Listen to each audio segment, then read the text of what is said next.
This is a talk about the three bottles that you saw over at the exhibit. The Holy Grail of bottle collecting, really. It's legendary. They've only been together a couple times, and they're together again over at the exhibit. This is kind of a little bit of history of where they came from. So they're over at the museum right now. That exhibit was put on as a collection of standards and for the writing of the books. And they said, well, you know, this should be done in conjunction with an exposition. And that's why it was put on. The museum and Joel Marsh has funded a lot of it. He's been our benefactor for funding the program. It starts out with the fish bitters. I know most of the history on the fish bitters, so I will be able to tell you it. It came from Ogdensburg, Wisconsin. Supposedly, the story is that it was used by a lady to feed her calves medicine. And it was found in a barn. And Keith Swearingen, who's from Opaka, happened to go there, and he was looking for bottles. The lady had some bottles in, I don't know if it was a garage sale or for sale someplace. So they got there, and he said, well, I'm looking for old bottles. She said, well, I've got this bottle. So she brought out this cobalt blue fish bitters. Said, well, is it a reproduction? You know, I don't know. At the time, you have the Wheaton reproductions. You've got the cobalt blue Warner bottle that was out that everybody knew about. You had fish bottles, you know, that were different sizes, and they didn't really know is it a reproduction or not. Bill cited, I don't know if you know Bill Mitchell, but he's the brother of Jim Mitchell, who was quite a big bottle dealer. Bill lives up in Stevens Point, Wisconsin. Jim is deceased at this point, but Bill's very much alive, and he still collects bottles. And he called Charlie Gardner and said, is this real? And Charlie said, I don't know. And if it's real, it's maybe worth $1,000, which in 1971 or so, that's a lot of money. What was funny about it was that Charlie at the time, he owned the Homestead in the cobalt blue and the Sazerac. And he never offered Bill any money for this bottle. They weren't sure it was a reproduction or not. So Bill kept the bottle. He went down to the Chicago Bottle Show. And at the Chicago Bottle Show, he had a picture of it, and he showed it around. And people said, well, I think it's a reproduction. I think it's real. He had a ruler next to it, so he knew the size. It's not the Codman Royal fish bottle. And it said fish bitters around the gills, and, you know, it looked like it was real. So they had some interest. He came back home. A guy followed him back up there looking for this bottle, wanted to see it. Bill didn't own it at the time. So Bill went over to Keith's house and thought, well, I better make a deal to get this bottle. The guy wouldn't sell it to Bill because Bill was a dealer. And, you know, a lot of people, they don't want to sell it to dealers because the dealer's going to make some money, so they want to make the last dollar. So Bill took over another guy who was supposedly a collector, and they were going to make a deal to get this bottle. And Keith said, well, he didn't know what he wanted for it, but his wife wanted a new sofa, and it was going to cost $350. So they decided on $350. And Bill bought it, and in 1971, Bill had just been married a little while. He had a young son. He was in Stevens Point where they had a lot of university people, the big university there. He was buying houses that he was renting out to university students. Very lucrative business, but it had a lot of house payments. He sold the bottle to Ed Johansson after having it for about a week for $1,600. He's got the pictures of all the $100 bills here. And that's about $5,000 in today's money. Made a lot of house payments. He has no regrets over selling the bottle. He liked it, he owned it, but he sold it. And it, like I say, it made a lot of house payments. Okay, so at this point, the Bluefish is owned by Ed Johansson's. Charlie Gardner owns both the other bottles. In 1976, Charlie has an auction. The bottles are sold. $1,600, $1,650 goes for the Homestead Bitters. $16,500 goes to Bill Pollard. And then $7,000, Harper Leeper buys the Sazerac Ladies Light. This is a 1976 exhibit, and it's in black and white. It's out of the old bottle magazine. We're assuming that this is probably the bottle right there.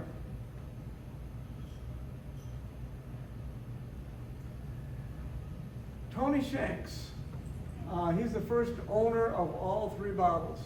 Harper Leeper sold the Sazerac to Tony soon after he acquired that in about 1976. And Tony had already purchased the cobalt fish from Ed Johansson earlier on. And Bill Pollard, who owned the Homestead, has decided he wants to collect something else. So he sells the Homestead to Tony for about $20,000, it's rumored. A lot of these are private sales. A lot of them may be embellished over the years, but we think that was about the amount. Then a few years later, Tony Shanks decides he's going to collect Southern pottery. You know, the stuff that got the weird faces and all that kind of stuff. He's a lumberjack or lumberman from the South, so he's decided he wants to get into Southern pottery. So he sells the Sazerac and the Homestead Bitters to Don Keating. Don Keating was at the show today. He was at the banquet yesterday. He talked a little bit at the first session that we had. So Don owns both of these. The Bluefish is purchased by Frank Kuriski or whatever I say that name.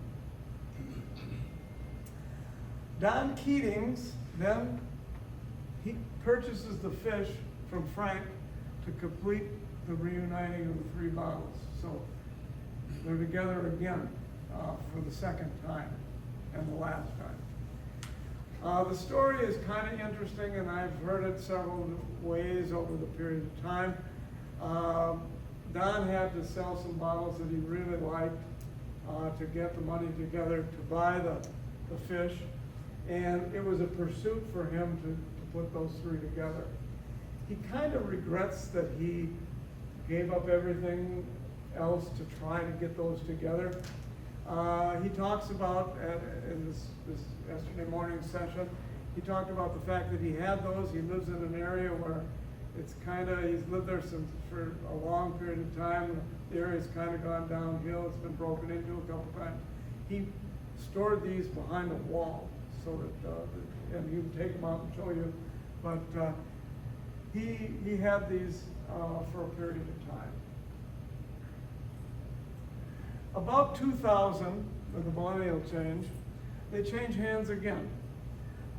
These two are sold to Eric Schmetterling and Bob Kurantz.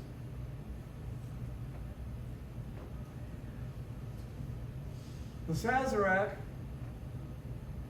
this is Bill Taylor. Yeah. This is Bill Taylor. He currently owns the bottle. He's here at the Expo. He bought it for $55,000 through Jim Mitchell and Larry Marshall. They put the deal together. Bill collects ladies' like bottles, and he really likes this, and it's in there. He's graciously loaned it to the museum to have the three together. The fish,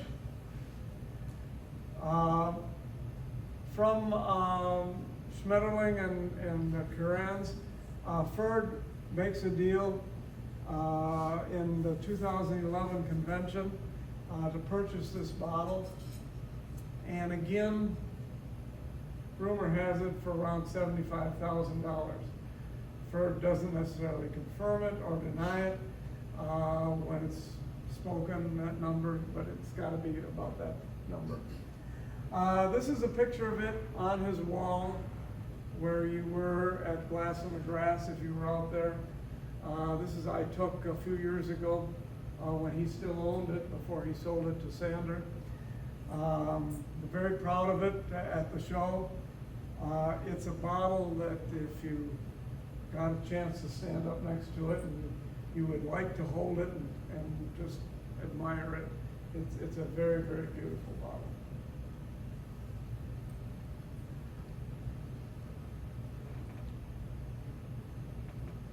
This is Sander and his son. You met Sander, he's been around.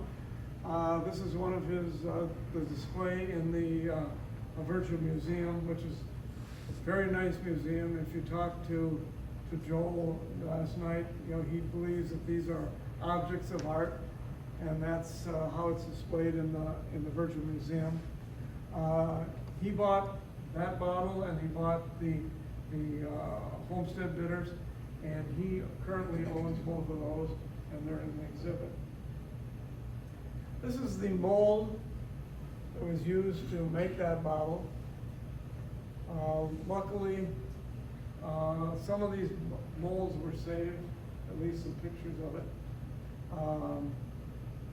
I wish you had that one. You could make some more cool bottles. That's next. And this is the three together at the museum. And this kind of brings us to a question. Everybody asks, what's the current value? A lot of the information I got from all these people up here. The cobalt fish bitters,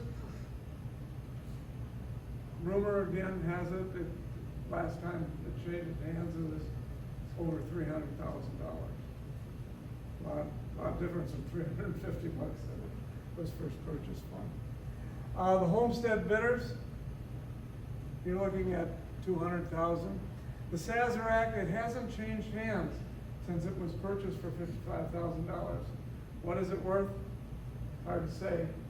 The reason why the value of the others two has increased so is that they changed hands several times. And that's how the knowledge gets there.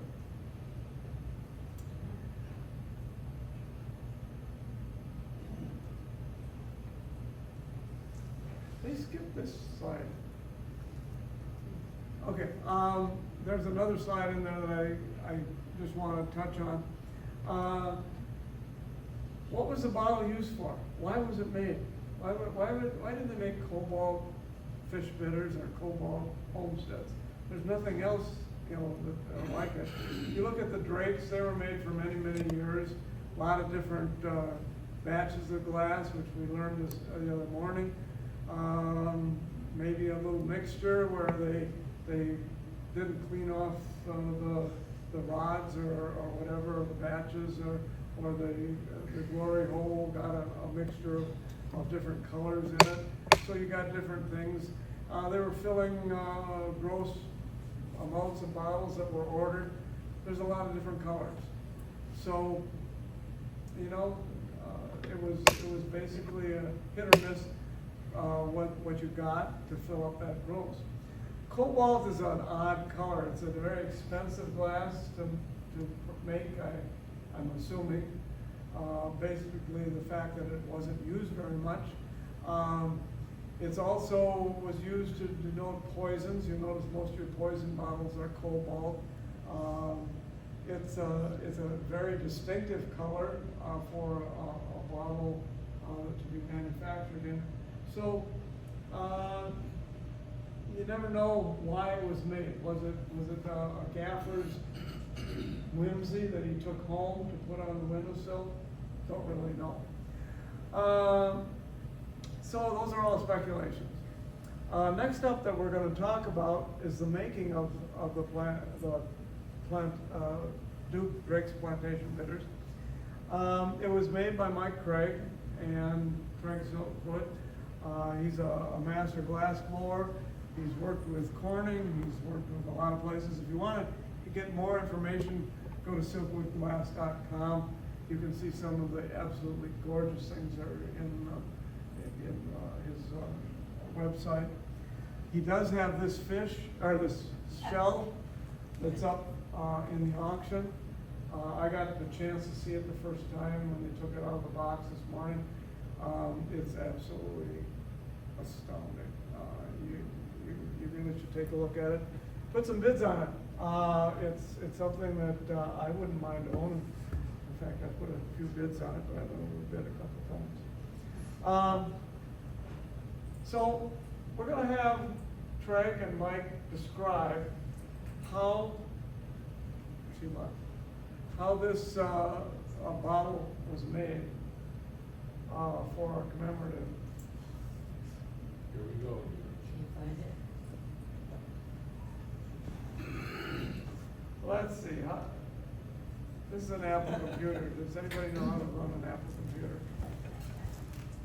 I can hear her drop it to you again. What's that? She's got it. Isn't No, she got it? this is close as I get right here.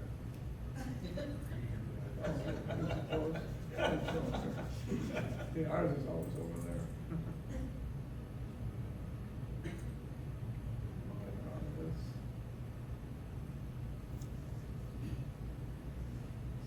Underneath there. Here we go. There it is. That's it. You just need to make it bigger. Okay, you want to describe what's going on up here, Craig? Can you get it to full screen See there? the little box down in the Yeah. lower right? Bottom right. Bottom right. There we go. Do that, do Yay! that. Go to the lower right again, do it again. Okay. No, I'm sorry. That information, go back, I'm sorry. There you go.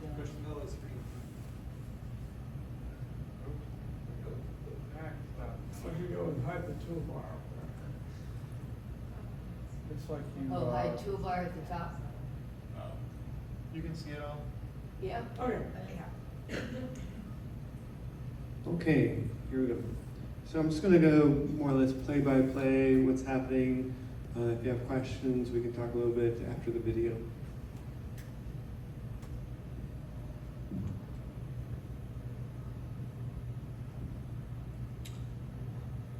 All right, so this is the graphite mold that Mike had made. It was machined. He'll go into a little bit more detail afterwards as far as how he was able to accomplish this. This is the Bay Area Glass Institute in San Jose, California. This is the studio I work out of. I'm a board member there as well as the resident artist. Typical hand tools you'll find in most glass studios. These have virtually gone unchanged. We preheat our irons to about 1,000 degrees so the glass will actually adhere to it. The glass coming out of the furnace is around 2,150 degrees Fahrenheit. And it's like honey or molasses when it first comes out. The irons, the blowpipes and punties heat up the first 15 to 18 inches, so we're careful not to grab too high up. You learn very quickly where to touch and where not to touch. All the glass coming out of the furnace is clear glass. We're using a fretted glass, a blue glass that we roll onto the surface. That's what I'm doing right here to get a nice even color throughout the piece.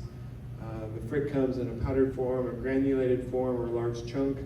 And we found that 3 rolls through the 00 worked really good for what we were looking for. After that glass is heated in, and I cool it down on a metal marver or a metal table to shape and cool it, I'll blow air into the lava glass to create a bubble. Minor shaping with a wooden tool called the block, that's usually made out of cherry wood, before getting another layer of glass so that is cased, colors on the interior of the glass now. And through the process, we had to figure out how much glass was ideal for the mold. So some of the bottles will vary depending on the course of the process where we're at. Now that I have all the glass, I'm going to shape and form it once again with that block.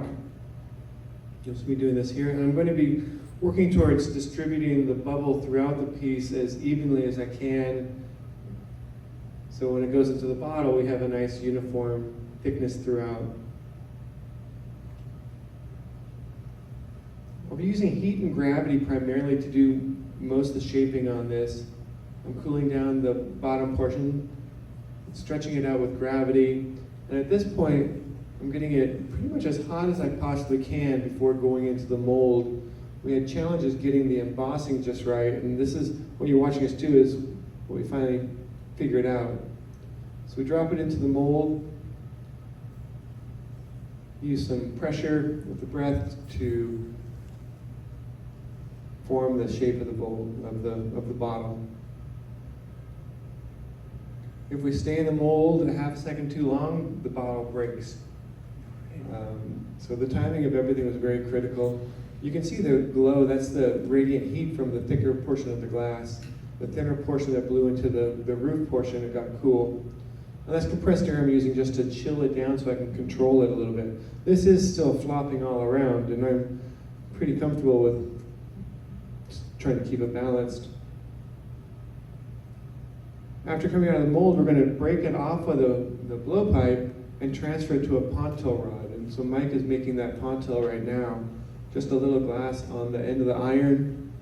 He'll shape and cool that. We'll heat up the tip of it, stick it on the bottom, and then all it takes is just a little crack or a little tap to break it free.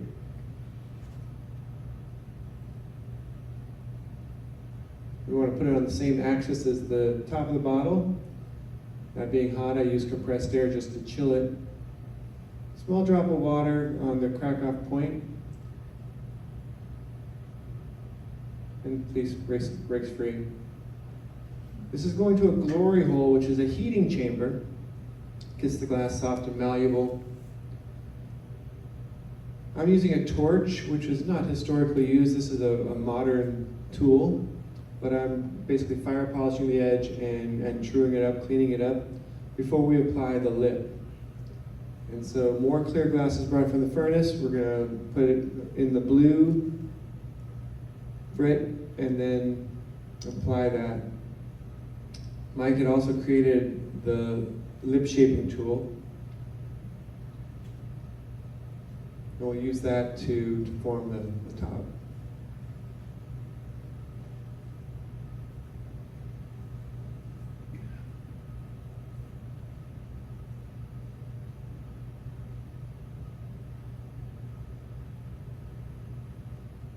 Strip it on, apply a lip wrap. I'm going to do preliminary shaping here with the long bladed tool called the jacks before heating this in, and then it's prepping it for the lip shaping tool. We eventually found out that graphite was the best material for this. We tried wood and aluminum and a lot of different things. So through this whole process, it was a learning curve as far as figuring out the best working practice. At this point, I'm using a torch to clean up the front of the tip or the head of the bottle.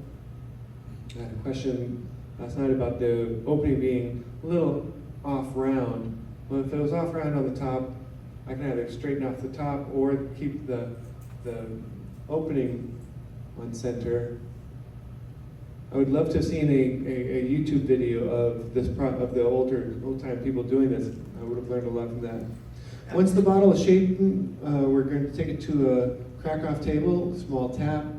Mike's going to torch that and stamp it. He had a stamp made, a metal stamp with his last name on there. And then finally the piece is going to go into the annealing oven, which is a cooling oven, which is around 960 degrees Fahrenheit, and that's going to stay in there for about 18 hours. If we let the bottle sit out in the air, it's going to cool too fast and break.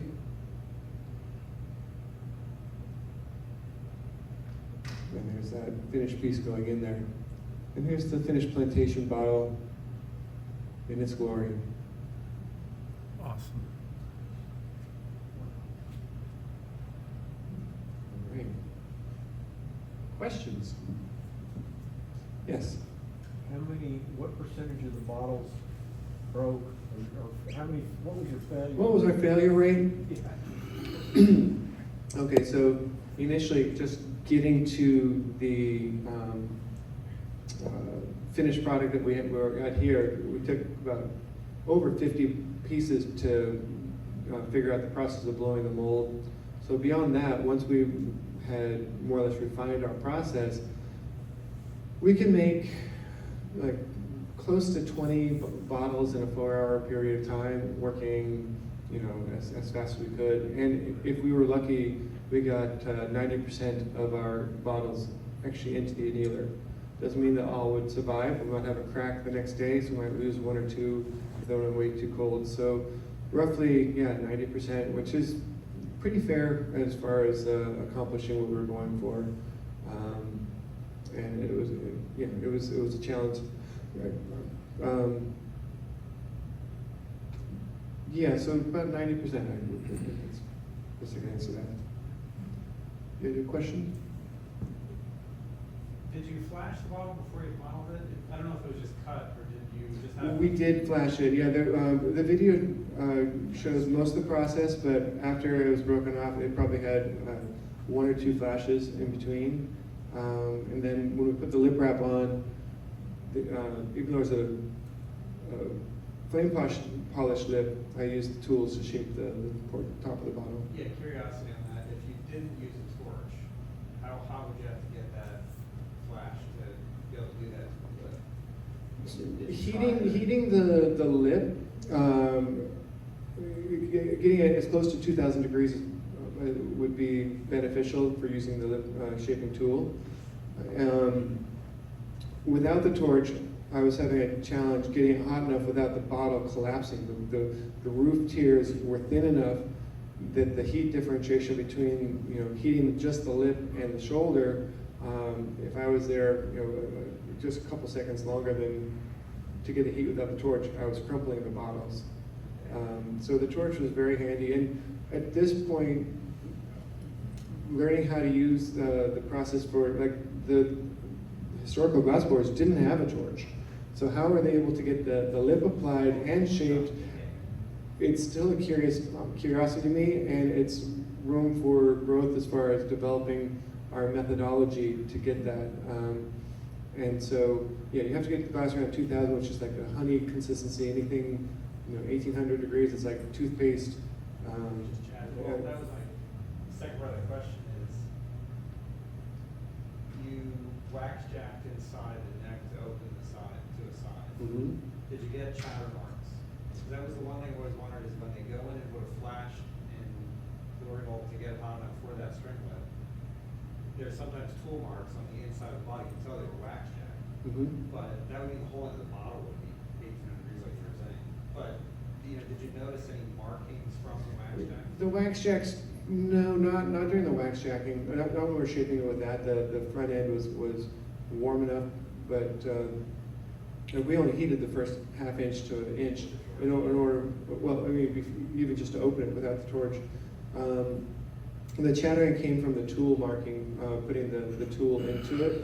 And when we first started, we thought we could get away with cherry wood, because we use a lot of cherry woods. We put that in water. On the first one, the tool burnt up like that. So we switched over to aluminum. So we have aluminum molds. We're like, hey, can we do that? Make it aluminum. We can machine that easily. That one, we got chatter, and it cracked the glass pretty much immediately. We couldn't move the glass, and so he had to get graphite and machine that into to actually make it work. And we still got a little bit of chattering with the graphite, because it does The glass was thin and it did take some out, the heat out, but it was minimal. Thank you. Yes? The bottles that broke, did you recycle the glass back into a new bottle? No, in the studio we worked out of, we have just clear glass furnaces. So you can recycle any clear glass or the glass that we melt in that studio almost indefinitely. But once you put color onto it, then it's not recyclable in that particular studio. Historically, if they had made a pot melt of blue or green, whatever, and had a broken bottle, you can add that cullet back to the raw material and it actually helps the melt. And that can be recycled over and over again. So we're all about recycling whenever possible, but in the particular situation we're at, we weren't able to. Yes? You said you roll in the frit 3 times. Do you do that with the applied also? With the applied lid? I No, saw he did it glass. once, because underneath what already was blue, so we were applying blue on top of blue, so it only required 1 roll of that to get the color. And my next question is, and everybody's probably thinking this, let's say I wanted one, maybe just roll it once and see what it comes out. What would happen at that point? So with the frit, since it's a granulated color we're applying onto it, you may not get an even coating of color. It would also have a little bit more flecky nature to it, and the density of the cobalt wouldn't be as dark. So you would be able to see the frit. It's like when you paint a wall and you get holidays. Similar with using just 1 layer of the color, you might get some holidays and you'll be able to see the frit. So, and trying to recreate these, we were trying to get a very uniform color throughout, so you couldn't, like if you took the bottles and you look very, very closely, you can see the granulation of the frit as far as, with the 3 rolls, we were able to minimize the holidays and get the density we were after. How about the sapphire? It was an entirely different color. Color. Yeah, so as a glassmaker, there's a myriad of colors that are available to purchase. Just the lighter. But the application of color, there's 3 basic ways. One, you mix the metal oxides into the raw materials before you melt it, so you have a whole furnace full of that color. 2, you use a solid rod form, which is the glass that's been pre-made, and you drip it over a bubble and use that, or you use frit, which is a granulated form you put on one of the surfaces. Yes. Question on the molds with the Holy Grail bottles versus your mold, the graphite mold. Would they have been iron molds? Or Yeah, so historically there were cast iron molds. Cast iron? Yeah, at the turn of the 18th century, America is one of their biggest contributions to the glass world was the mechanization through making cast iron molds. You know, that were made to emulate cut crystal, and you can see a lot of the bottles, and so they're all cast iron. We had, for the most part, you can do wood turn molds, but those burn up over time. So anytime you have the writing and the definition, they were made out of cast iron. And today, you know, it's easier for us to make a graphite mold than to go through the process, at least I think it was, than to go through a process of getting a cast iron mold made. Any other questions? So, have you looked at the original bottle, the one over in the museum? Did they use the grit process that you used, or did they? No, the original bottles, the glass was pulled out of a furnace, and so it was pot melted glass, and yeah, so that was historically done with the pot melt. They didn't have frit back then, as far as I'm aware. So that means they had a ton of glass and they just made 1 bottle. No, they had a ton of glass and they did a run of cobalt, or not cobalt, but the browns or the greens, whatever color they want. They would probably have a 300, 500, 1,000 pound crucible, full of glass, and use that until they did the run of that color. Then they would switch up that color by using clear glass to melt that, to get a run out of that. And often the variations you see in bottles that have multiple colors in it, they didn't get all the previous color out of the pot. And when they put new glass in there, and at the very bottom, they can get the striations of two colors that mix together, which is kind of a rarity I see in the glass or the bottle collecting world. So why weren't there more blue fish? Yeah, I Is was that what just you were like, thinking? well, I used to Cause- study that you know, I've studied this for a long time, glass houses. The insulator world is very familiar with the fact that you can look at Hemingway and see that they made all kinds of different colored lamps during the day. At night, they bring in lower paid resources just to pump out insulator. That's why they had shop numbers, they got paid for how many survived the layer. But they would just say, what's left in that pot? Scoop that, use that until it's out. And then you would switch to another glass, you get striation, because it didn't matter what color they were an industrial item. So you would sometimes get random colors. In the glass houses where they had a beautiful object, usually if there was a pot of blue glass, the guy would go over and steal some and just make a bottle as a whimsy, from what we can tell. I mean, if y'all heard that, so yeah, when they switch colors, you'd have some variation, and then the whimsy do happen as well. I was working at a place, and we got the original Heinz bottle, and these were traditionally made in clear, and we made them in cobalt and different colors because we could, and yeah, so those whimsies do float around. I knew a guy that worked at White Oak Tatum in the 60s, and he was still making clear glass insulators at that factory in New Jersey, and they were throwing coins into the molds. The coins didn't really survive the process, but they would end up with an insulator with a coin imprint. There's been about 7 or 8 found around the factory in New Jersey where they would throw in a year coin that matched the year on the mold, because the molds were date stamped. So you would end up with a 1962 coin and a 1962 date stamped insulator. Otherwise, a 2-cent insulator's now got a coin imprint. But it was just guys at the factory messing around. Interesting. Pretty cool. Now, the glass blowing process, what you saw us do here with this video, it took us, a good month or two of time of figuring out the process to get to this point.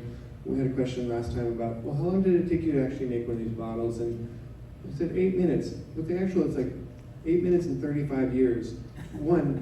Not anybody could just grab the blowpipe and be able to do this. So it took 30 years plus of understanding the material and practice with mold blowing to be able to get this. And even so, there was multiple challenges. We worked for weeks trying to get the bottle into the mold to make it look as good as we possibly could, and the embossing wasn't coming out.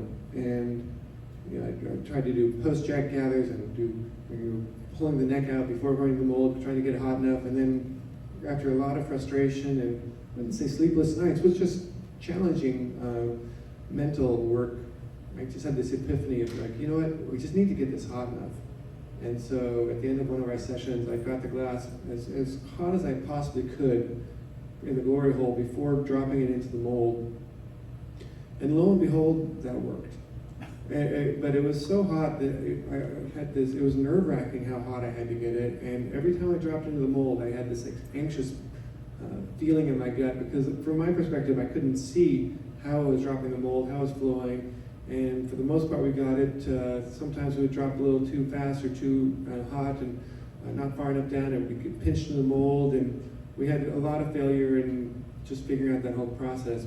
But yeah, it was right on the edge as far as every little move we made got to this point. And if I made a variation and change, it was pretty minuscule. We'd either have success or failure. It just was amazing how tight the tolerances were. Are you gonna make more of them? There is talk about next year. That's still to be determined. So I blew glass for 10 years, and I can't make a bottle, so I'll say it up front. But I do know some tricks for you, and some ideas that we figured out. Fantastic. Love to talk to you. So that was the glass blowing process. I do want to have Mike talk about the mold making process because what you're seeing here is the finish end, but just the inspiration and the development of the molds and the tools, that was another Herculean effort. Mike has a bottle that's half green and half. Mike has one that's half green and half aqua. Yeah. How did that come about? One of our creations? How No, was no, it- he What did actually what has did the a bottle. gaffer do that got it that way? Yeah, so the bottle's two different colors. And That happens sometimes when iron enters glass, it turns it green. So a lot of the black glass that you see is from iron in the sand. Well, he's got a diabetes remedy that the top is aqua and the bottom is. They were chucking frit into the oven, maybe a nail went in, because if you see a nail in a piece of thick glass, it'll have a green swirl. It just means that somehow some iron ended up in the glass together.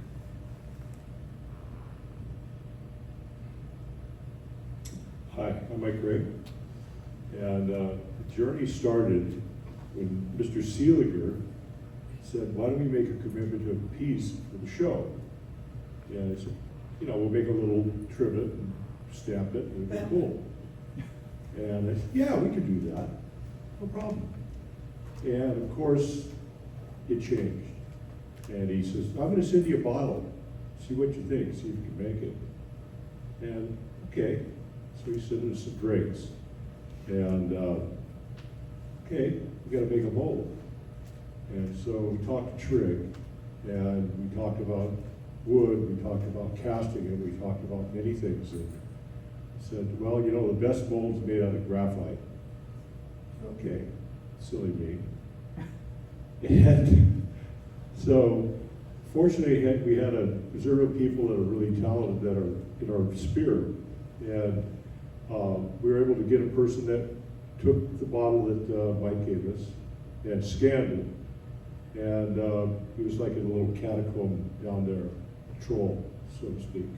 But he had this incredible turntable, and he was able to scan it and do a digital image of it.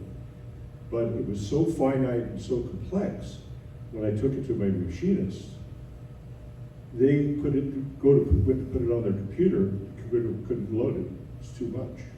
So they had to get a supercomputer in there to be able to read it.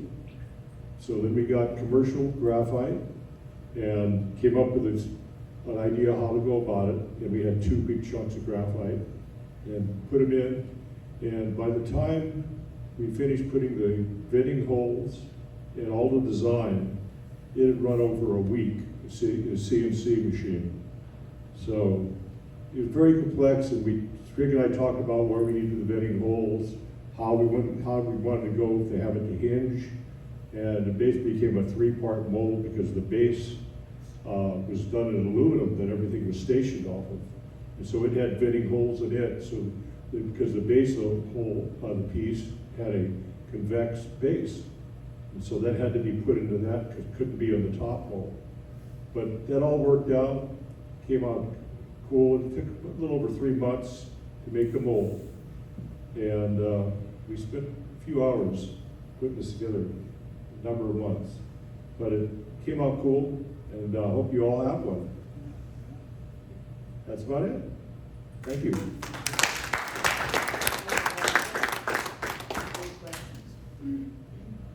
Any questions?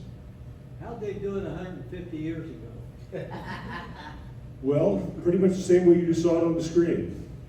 There really was not that much different back then, except the guy that running the mold was a lot younger. A lot more people. Yeah, a lot more people involved in it. And they had multiple people bringing glass, people blowing, and then the assistants were, they'd cycle them, because it's so hot. I mean, basically when we're blowing glass, it's 120 degrees in the shop. It's around 180 degrees when you're gathering the glass out of the furnace in the glory hole. So it has a tendency to wear you down a smidge. Well, if the molds are made out of cast iron, did they do what calls flax sand to make the cast iron molds? Not sure. Yeah, I mean, Yeah. that, you had to actually refine and tool the mold that you made of. Yes, and we had to use special tools and it was a mess. Tell them about the embossing. Oh, Yeah. and the fun thing too is, one of the things we learned the hard way is we actually replicated the embossing of the original bottle. And as we started blowing, we couldn't get the definition we needed. So we ended up taking and embellishing the embossing to a point that allowed the glass to go in to that cavity. And that was very time consuming with a magnifying setup and a dental tool and many hours of very nervous hand, because you go so far with a mold, you've produced it, you've spent, money buying the graphite, doing the tooling, doing everything, and you're sitting there, don't make a mistake, don't make a mistake. That turned your hair gray. Yeah, he used to be a brownie. Yeah. I'm only 40 years old. All right, thank you, guys.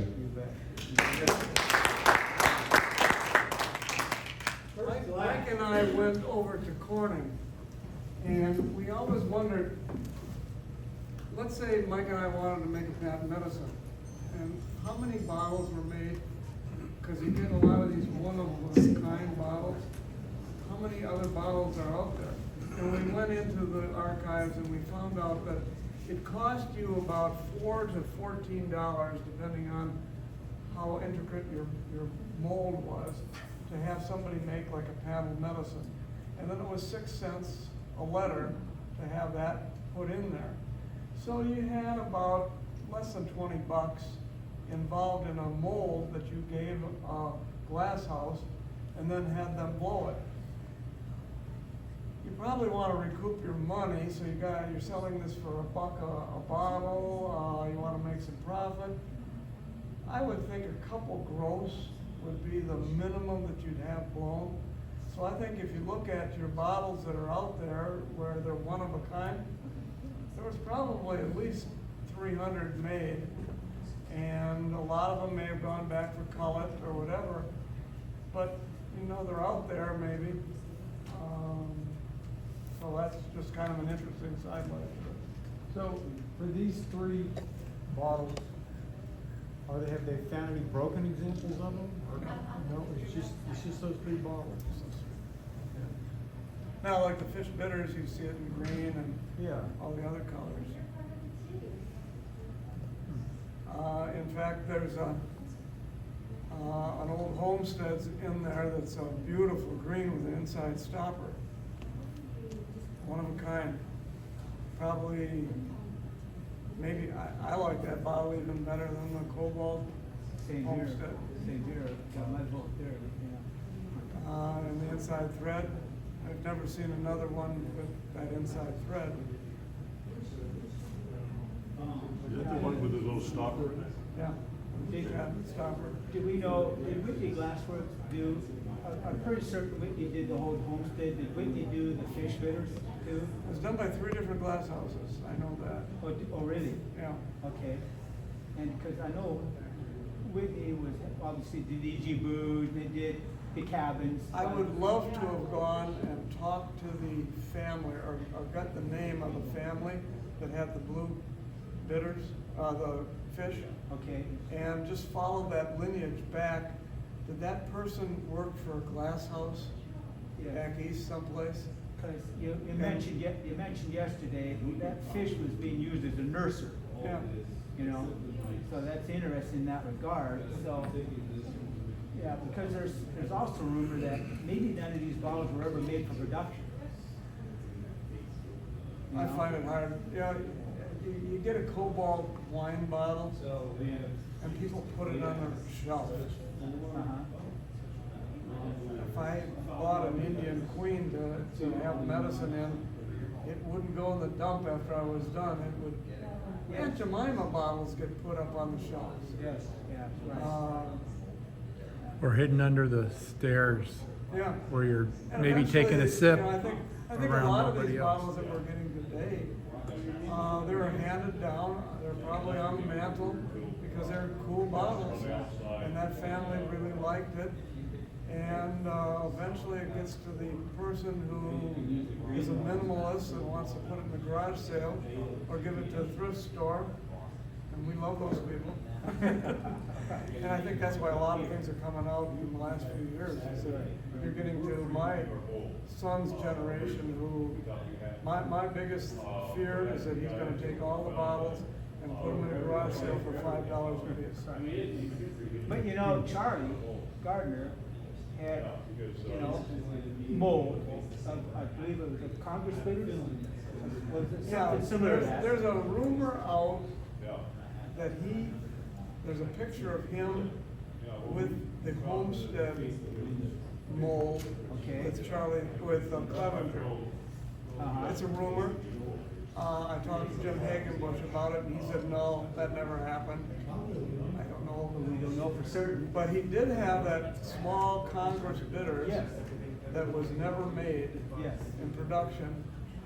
And he made a bunch of red ones, and I happen to have one of the red ones. Jim Bender gave it to me.